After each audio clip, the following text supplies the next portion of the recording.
8 ივნისიდან მარხვა დაიწყო. ეს მარხვა წმინდა მოციქულების პეტრესა და პავლეს ხსენებით გვირგვინდება. ამიტომ მართლმადიდებელი ეკლესია მას პეტრე პავლეს სახელით მოიხსენიებს. პეტრე პავლობის მარხვა ყოველთვის სულთმოფენობიდან 1 კვირის შემდეგ იწყება.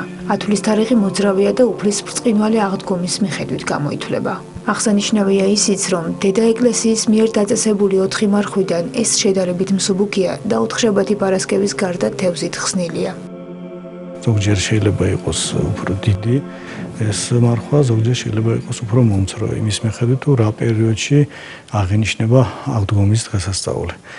და ეს თავისი დამოკიდებულება დღევანდელ დღეს თითქოს ეს უფრო მსუბუქი არის. მსუბუქი იმ ხრივ შეიძლება რომ უფრო მკაცრი არ არის საკვებთან მიმართებაში, როგორც წინა სააღდგომო მარხვა. მაგრამ სულიერები თვალსაზრისით ყველა მარხვა არის განსაკუთრებული და საჭირო არის რომ ადამიანი აქცენტს აკეთებდეს ყოველთვის სულიერებაზე. იმიტომ რომ მარხვისთვის მთავარი დანიშნულება მარხვის ის არის რომ ადამიანი უფრო მეტად მიიყვანოს უფალთან, უფრო მეტი აქცენტი გააკეთოს უფალზე, ლოცვაზე, სახარების წაკითხვაზე, ესე იგი უფრო მეტად ახლოს იყოს იმ წიგნებთან, იმ წერილებთან, რაც უფლის მიერ არის გადმოცემული. მართლმადიდებელი ეკლესია წმინდა მოციქულებს პეტრესა და პავლეს განსაკუთრებულ პატივს მიაგებს და მათ მოციქულთა თავად მოიხსენიებს. პეტრე მოციქულს თვით მაცხოვარმა უწოდა კლდე და აღუთქვა მასზე ეკლესიის აშენება. კლდე თვითონ მოციქულის სარწმუნოება იყო. სწორედ კლდესავით შეუვალი და მყარი იყო წმინდა მოციქული პეტრე. უფალმა მისი მოღვაწეობით გვიჩვენა მაგალითი იმისა, რომ საკუთარი ძალით ადამიანი უძლურია, თუ მას ღვთისგან კურთხევა არ ახლავს. ასევე ცნობილია წმინდა მოციქულის დიდი სინანული, რომელიც მას ცხოვრების ბოლომდე არ განელებია. ერთ დროს ქრისტიანების მდევნელი წმინდა მოციქული პავლე ღვთისშეწევნით ეზიარა ჭეშმარიტ სარწმუნოებას. უფლის რჩეულმა უდიდესი სიყვარულითა და ერთგულებით იღვაწა. სწორედ ამიტომ არის, რომ მისი ყველა წერილი ცხადად მეტყველებს დიდ სიყვარულზე ღვთისა და ადამიანის მიმართ. პეტრე პავლობის მარხვა ტრადიციულად მოციქულების ხსენების დღეს დასრულდება.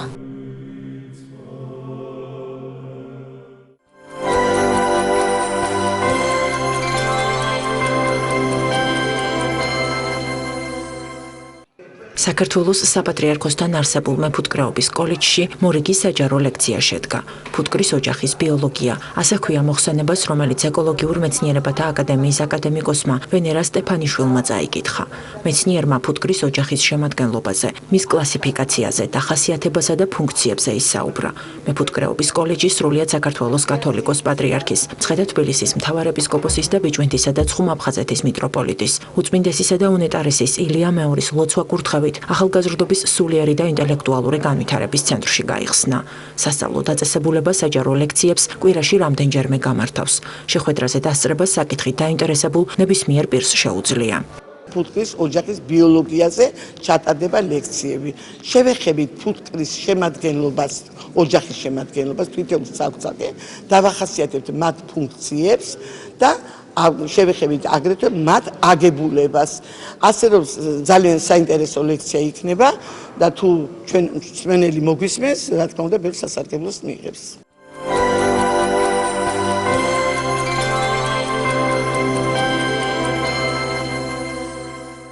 წმინდა ანდრია პირველწოდებულის სახელობის ქართულმა უნივერსიტეტმა ესტონეთის ელჩს უმასპინძლა.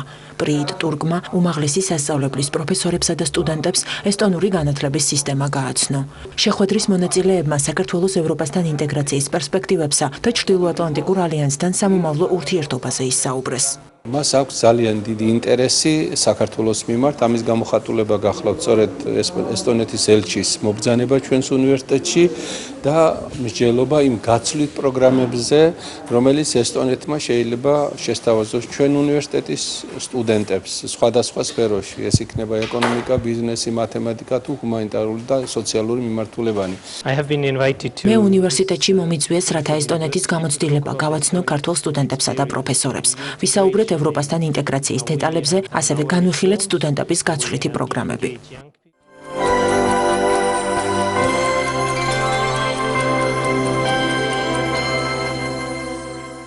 შეზღუდული შესაძლებლობების მქონე პირთა უფლებების დაცვის კონვენციის იმპლემენტაციასა და მონიტორინგთან დაკავშირებით ეროვნულ მუზეუმში პრესკონფერენცია გაიმართა. შეხვედრის მონაწილეებმა აღნიშნულ სფეროში არსებული პრობლემები, გამოწვევები და განსახორციელებელი პროექტები მედიის წარმომადგენლებს გააცნეს.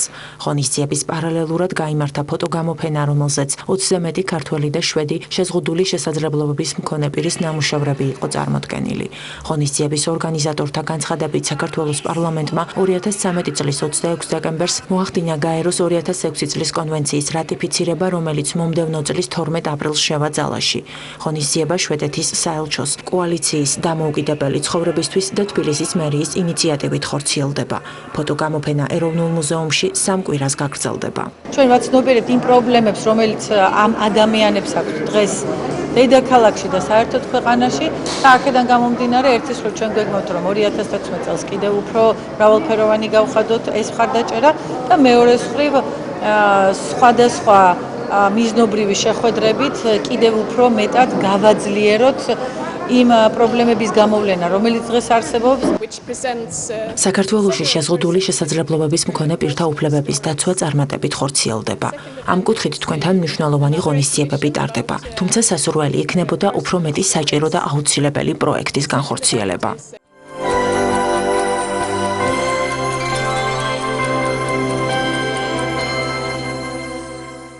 განათლებისა და მეცნიერების მინისტრი თამარ სანიკიძე მეორასე სკოლა-პანსიონში მიმდინარე სარეაბილიტაციო სამუშაოებს გაეცნო. ადგილზე ხორციელდება საცხოვრებელი კორპუსისა და სასადილოს სრული რეაბილიტაცია, პანდუსისა და ეზოს კეთილმოწყობა. აღნიშნულ სასწავლო დაწესებულებაში სპეციალური საგანმანათლებლო საჭიროების მქონე 110 მოსწავლე სწავლობს. აქედან 80 პანსიონური მომსახურებით სარგებლობს. აქ მოეწყო სასადილო, ჩატარდა რეაბილიტაცია დაახლოებით 1,5 მილიონი ლარის ღირებულების და 2015 წლის ბოლომდე კიდევ 1,300,000 ლარის სამუშაოები არის ზოგადად ამ სკოლებთან მიმართებაში დაგეგმილი.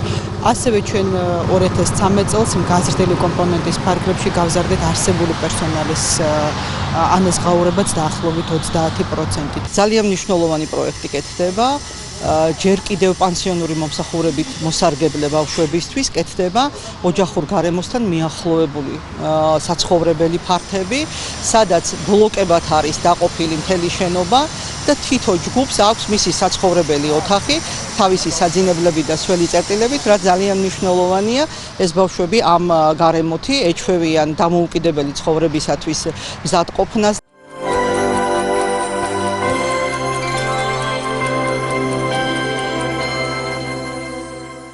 ლისის ტბაზე თანამედროვე სტუდენტური საერთო საცხოვრებელი შენდება. ადგილზე არსებულ ვითარებას მუნიციპალური განვითარების ფონდის აღმასრულებელი დირექტორი ილია დარჩიაშვილი გაეცნო. როგორც ცნობილია, პროექტით გათვალისწინებულია 3 საცხოვრებელი კორპუსისა და ადმინისტრაციული შენობის აგება. მიმდებარე ტერიტორიაზე გაკეთდება კაფეტერია, საკონფერენციო ოთახი, სამედიცინო პუნქტი, ბიბლიოთეკა და სხვა დამხმარე სახის ინფრასტრუქტურა, რაც სტუდენტებს მაქსიმალურად კომფორტულ გარემოს შეუქმნის.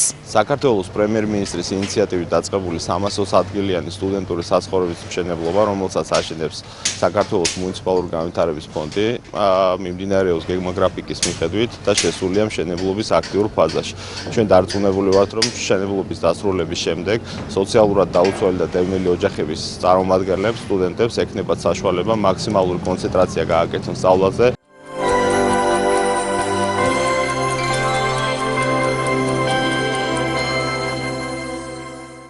ქართველი, უკრაინელი და სომეხი გამომცემლებისთვის გოეთეს ინსტიტუტში სემინარი გაიმართა. კვალიფიკაციის ასამაღლებელი კურსის მსმენელები აღნიშნულ სფეროში არსებულ გამოწვევებს, სიახლეებსა და საერთაშორისო სტანდარტებს გაეცნობიან. ტრენინგი შეეხება ისეთ მნიშვნელოვან საკითხებს, როგორიცაა საგამომცემლო სექტორის წარმართვის სტრატეგია, დაგეგმვა, განხორციელება და რეგიონში ელექტრონული წიგნების მიმართულების განვითარება. ღონისძიება გერმანიის საგარეო საქმეთა სამინისტროს დაფინანსებით, ქართული წიგნის ცენტრის, კულტურის სამინისტროსა და ფრანკფურტის წიგნის ბაზრობის ერთობლივი ინიციატივით ხორციელდება.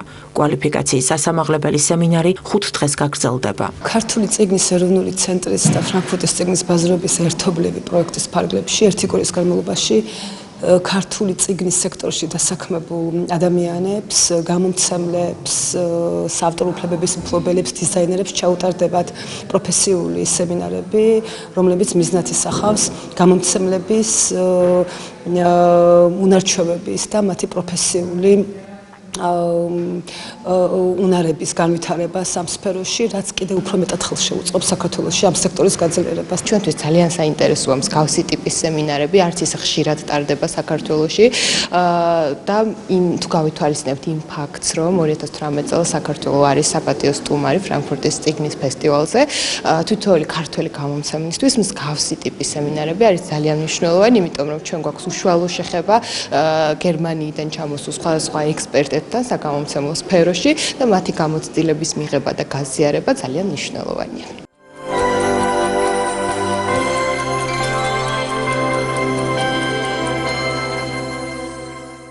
საქართველოს სოფლის მეურნეობის მინისტრის სამუშაო ვიზიტით იტალიაში იმყოფება. ოთარ დანელია გაეროს სურსათისა და სოფლის მეურნეობის ორგანიზაციის 39 სესიას ესწრება. ღონისძიების ფარგლებში FAO-ს წევრი ქვეყნების წარმომადგენლებმა სურსათის უვნებლობასა და სოფლად არსებული მდგომარეობის შესახებ ანგარიში წარადგინეს. დღეს არის ძალიან მნიშვნელოვანი დღე, ვინაიდან ვირჩევთ გაეროს სოფლის მეურნეობისა და სურსათის ორგანიზაციის გენერალურ დირექტორს. ჩვენ გახლავართ ერთ-ერთი დელეგატი ქვეყანა მოგეხსენებათ და შესაბამისად არის მნიშვნელოვანი თუ ვინ იქნება, ვინაიდან უნდა გაგრძელდეს ეს კურსი. ჩვენ უკვე მივიღეთ კენჭისყრაში მონაწილეობა, შედეგები უახლოეს წუთებში გვეცოდინება და შესაბამისად ვიმედოვნეთ, რომ ის კურსი, რომელიც იყო საქართველოსთან მიმართებაში, იქნება შენარჩუნებული. ძალიან სასიამოვნოა და მისასალმებელია, რაც ყველამ ერთად ვნახეთ თუ რანაირი შეფასებები, როგორი შეფასებები მიეცა საქართველოს სოფლის მეურნეობაში განხორციელებულ კონკრეტულ პროექტებს.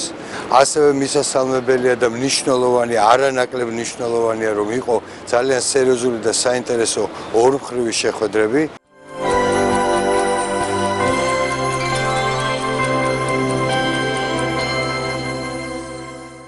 გენო კალანდიას 75 წლის იუბილესადმი მიძღვნილი ღონისძიება შოთა რუსთაველის სახელობის სახელმწიფო აკადემიურ თეატრში გაიმართა. ქართულმა პოეტმა შეკრებილ საზოგადოებას საკუთარი ლექსები წარუდგინა. ღონისძიებაში მონაწილეობა მიიღეს თეატრის მსახიობებმა.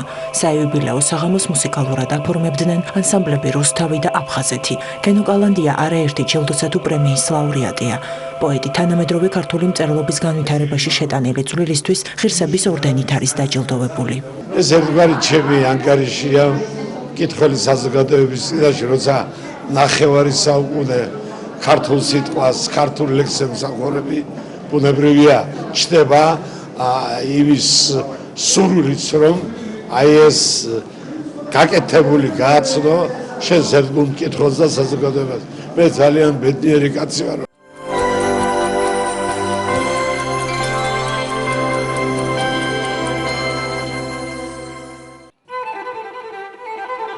კომპოზიტორ სულხან ცინცაძის ნაწარმოებებს ციურიხის ხელოვნების უნივერსიტეტის სტუდენტები პირველად ასრულებენ.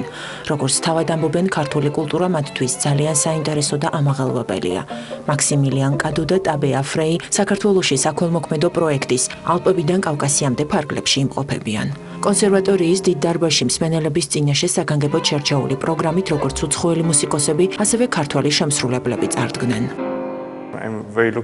მოხარული ვარ, რომ ამ კონცერტში ვიღებ მონაწილეობას. ეს ჩემთვის საქართველოში პირველი ვიზიტია და აღფრთოვანებული ვარ თქვენი კულტურით. ქართველი კომპოზიტორების ნაწარმოებები განსაკუთრებულად მომეწონა, განსხვავებული და საინტერესო სტილი აქვთ. ჩემთვის დიდი პატივია საქართველოში ყოფნა. აქ პირველად ვარ და ყველაფერი ამაღელვებელია. საინტერესოა ქართულ მუსიკოსებთან მუშაობა და მათზე დაკვირვება. საკმაოდ შთამბეჭდავი პროგრამა გამოვიდა. იმედი მაქვს, მსმენელსაც მოეწონება. შვეიცარიაში მოღვაწე ქართველი პიანისტის თამარ კორძაძის მიერ დაფუძნებულ ფონდ ვივაჩეს ორგანიზებით გამართული კონცერტი ციურიხის ხელოვნების უნივერსიტეტის საქართველოსთან თანამშრომლობის 15 წლის იუბილეს მიეძღვნა. როგორც თავად მუსიკოსი ამბობს, საღამოს მთავარი მიზანი მუსიკალური ნიჭით დაჯილდოებული ახალგაზრდების მხარდაჭერა და ორ ქვეყანას შორის კულტურული კავშირების გაღრმავებაა. თამარ კორძაძის განცხადებით პროექტი 3 ეტაპს მოიცავს. შემდეგ საფეხურებზე კი საქართველოში შვეიცარიელი პროფესორების ჩამოყვანა და ქართველი სტუდენტების ციურიხში გამგზავრება გათვალისწინებული. ჩვენ გვინდა რომ დავაკავშიროთ თბილისის კონსერვატორია და ციურიხის კონსერვატორია ერთმანეთთან, რომ მოხდეს მომავალში ქართველი სტუდენტებისთვის უფრო მეტი გაცვლითი პროექტები, სწავლის სისტემის მხრივ, რომ გაემგზავრონ შვეიცარიაში. ვაკეთებთ ასე ორ საქველმოქმედო კონცერტს, სადაც მონაწილეობას ღებულობენ შვეიცარიელი სტუდენტები და პროფესორები, ქართველ სტუდენტებთან და პროფესორებთან ერთად. და შემდეგ უკვე მეორე ეტაპზე მინდა რომ ჩამოვიყვანო შვეიცარიელი პროფესორები, აქ ჩაატარონ მასტერკლასები და მესამე ეტაპისთვის მინდა რომ უკვე ქართველი სტუდენტები წავიყვანო შვეიცარიაში და იქ ერთობრივად შვეიცარიელ სტუდენტებთან და პროფესორებთან ერთად რომ შეასრულონ საქველმოქმედო კონცერტები ცურიხში, ბერნში და ჟენევაში. კლასიკური მუსიკის მოყვარულებს კონცერტზე დასწრება 9 ივნისსაც შეეძლებათ. ღონისძიებას ამჯერად TBC ბანკის არტ გალერეა საღამოს 20 საათზე უმასპინძლებს. როგორც ცნობილია, ასოციაცია ვივაჩე 2009 წელს დაფუძნდა და ამ ხნის განმავლობაში 20-მდე პროექტი განახორციელა.